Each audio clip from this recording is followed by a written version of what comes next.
I'm back with another video of the development of inferior vena cava.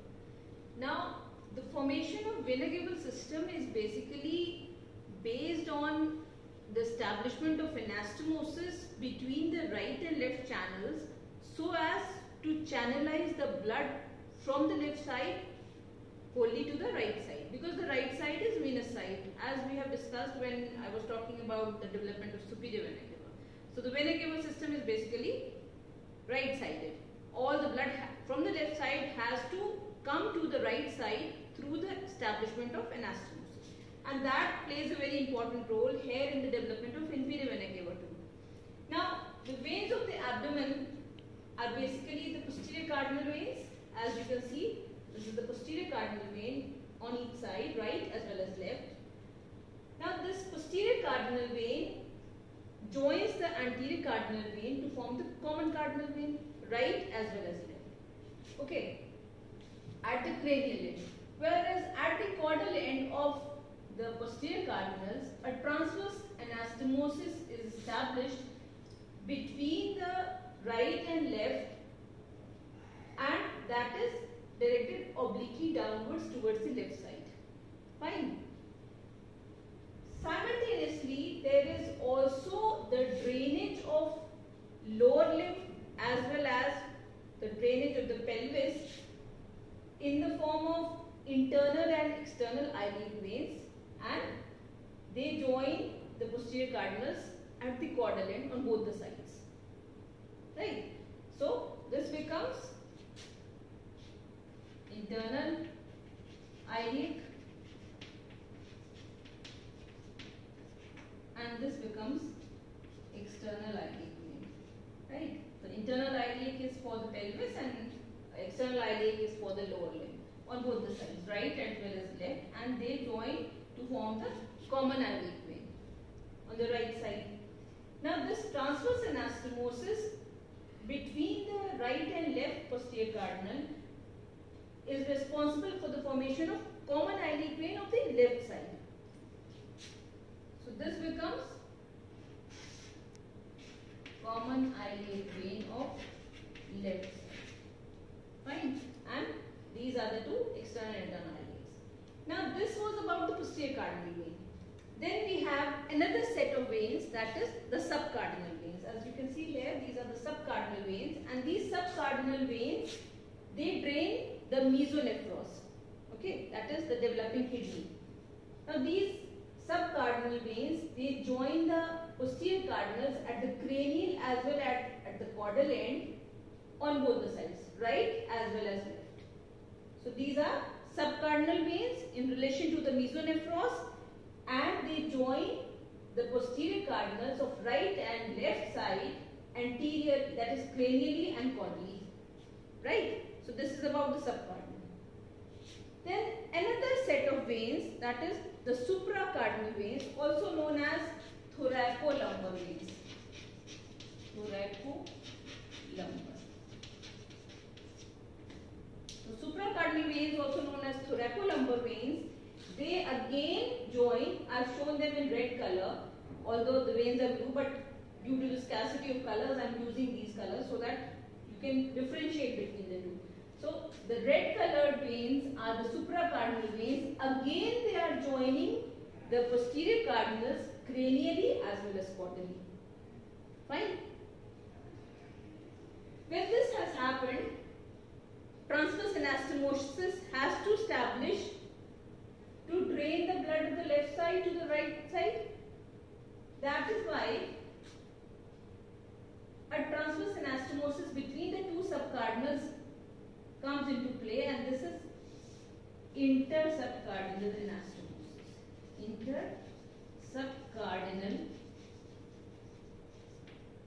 anastomosis.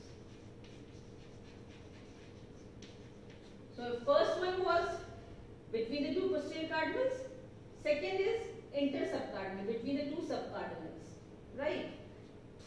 Now, there is hepatocardiac channel, right hepatocardiac channel, that forms the terminal part of inferior vena cava. When we were discussing the visceral veins, we talked about this right hepatocardiac channel. Now, this right hepatocardiac channel establishes anastomosis with the right subcardinal vein through hepatocardiac subcardinal anastomosis.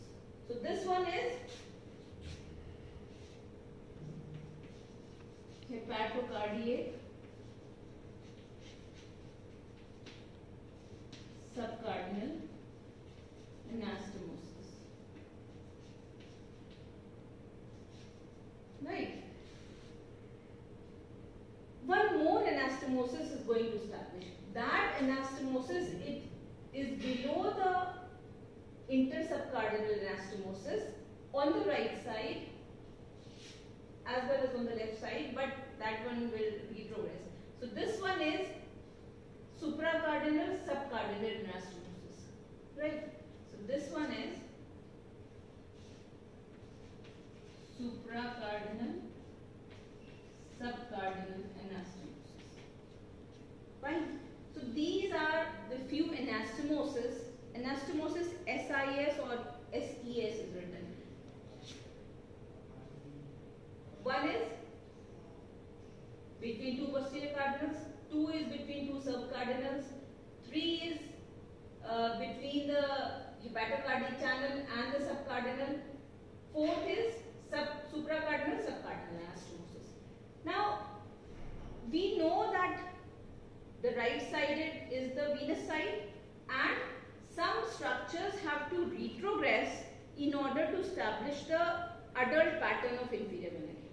What happens is, see, the portions which are predominantly present in dark are the ones that remain, whereas rest of the structures shown in dotted line, they retrogress. So whatever is left is intercardinal anastomosis between the posterior cardinals and the caudal portion of the posterior cardinals joined by the external and internal iliacs, so as to form the common iliac of the right side and the common iliac of the left side.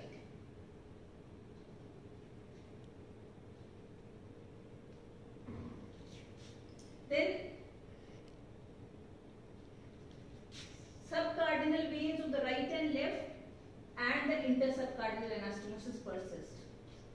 Then the right hepatocardiac channel persists along with the anastomosis between the right hepatocardiac and the subcardinal veins.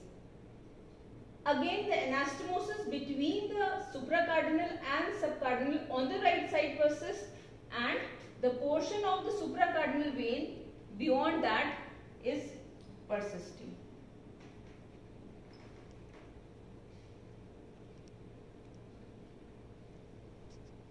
Whereas the portion of the right posterior cardinal below the attachment of supracardinal also persists.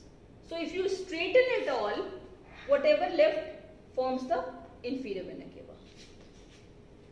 So if you start from caudal to cranial, there are 6 segments which are contributing to the formation of inferior vena cava, and these 6 segments are: one is lower part of right posterior cardinal vein. This portion, lower part of right posterior cardinal vein is one. Then there is right supracardinal subcardinal anastomosis, right subcardinal vein, subcardinal hepatocardiac anastomosis, and the hepatocardiac channel as such. So these 6 structures are contributing to the formation of inferior vena cava. Fine. And then there is transverse anastomosis, which is forming the common iliac vein of the left side, draining the left-sided lower limb as well as the pelvis through the internal iliac and external iliacs. Fine. So this is how the arrangement and 6 segments are numbered. 1, 2, 3, 4, 5 and 6. Fine. So that is how the inferior vena cava is formed from 6 components, or you can say 6 segments, thereby resulting in the drainage of the left-sided blood to the right side into the right atrium. Thank you.